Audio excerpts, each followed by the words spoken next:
Boys and girls, you've had such an amazing time the last 2 weeks learning how to sew, and I've been so proud of what you've been doing that I wanted to give you an opportunity to just take some felt and make something that you want to make using the skills that you have now. So these are just some fun examples of different things that people have done using felt and needles and buttons and so many different varieties of ways of going about it. So here's what you're going to do. I've pre-cut some felt that are the same sizes because you need a back and a front eventually. But I want you to just start with the front. I want you to look at some of the different shapes. And then I'd like for you to use a lighter colored Sharpie to draw the shape on your felt. If you want to practice first on the tablecloth, on the table, you may, because you really want to use as much of the felt as possible so that you don't end up with a really tiny thing. Once you've done that, don't bother cutting out the shape. What you are going to do is start cutting out your details. I know when I was doing this, I kept feeling like I was running out of ideas. So I just kept looking at the idea sheet and where I would see where they put fabric or a pocket or a bow or a, weird hair or something like that. I just kept kind of pulling off ideas off of all of those pictures, not just one, and started adding things. Now, eventually you're sewing it together, and sometimes it's kind of annoying when things keep moving. So this is a straight pin. You poke in, you bend it, and then it pokes out. And that's what you can use. Instead of using glue like we did with our last project, the straight pin will hold it in place for you so you don't start to go crazy.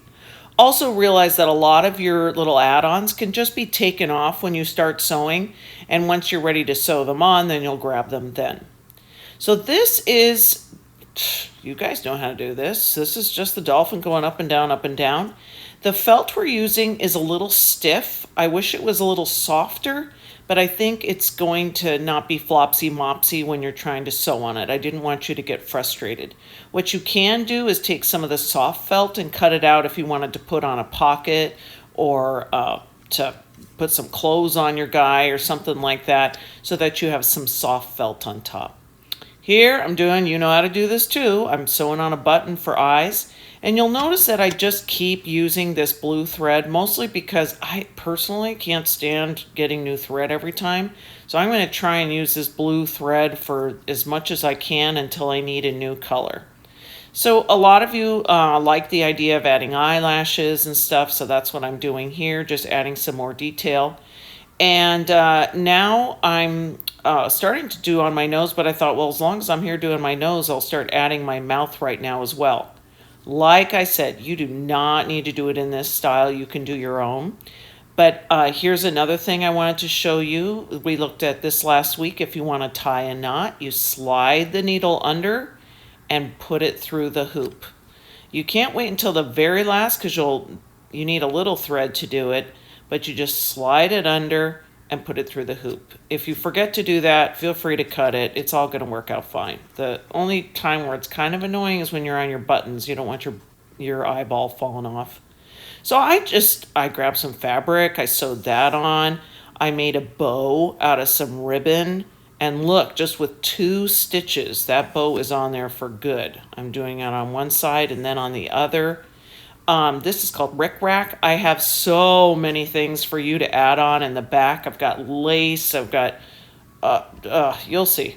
Now here for the little pocket, I can't, if I sew that on, then when I reach into my pocket, I won't be able to get through it. So that's why I sewed my button on the pocket first.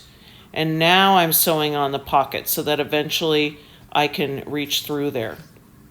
Once you've added all your stuff, please, you are going to choose a background piece, and then I will cut it for you, and I will pin it for you. If you have arms that you cut out, or ears, or if you took some of my wool to make hair, just bring it to me and I will pin it all together for you so that when you sew, you can be very successful.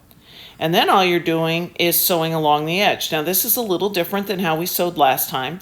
This is called a whip stitch as well, but you are whipping around the edge, just like going around the edge and going back to the front.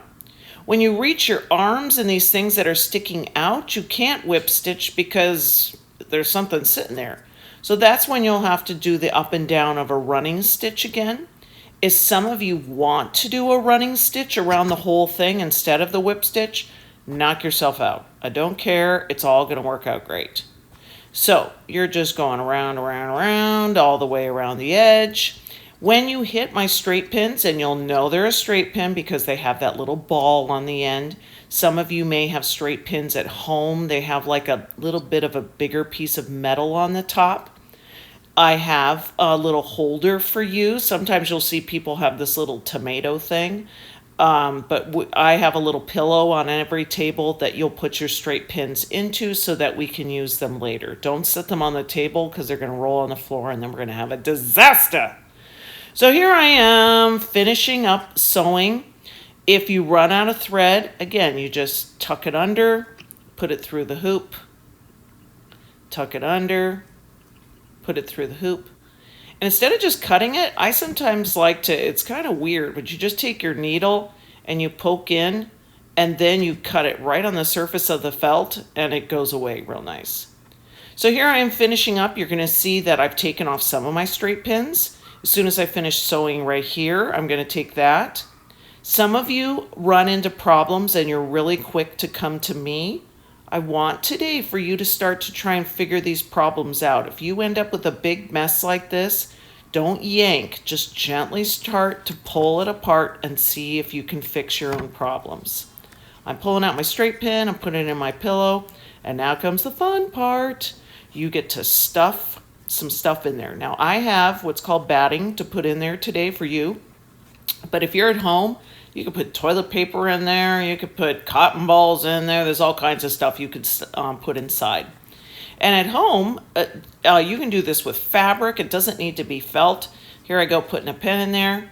So anyway, you're going to be working on this. I show you these just to inspire you that they can be as simple as you like. I like the little fur hair. You can cut out a circle for the face and add that on and just do a ton of doodads and make hair. You can turn your felt sideways and add fabric to it if you want to do something like this.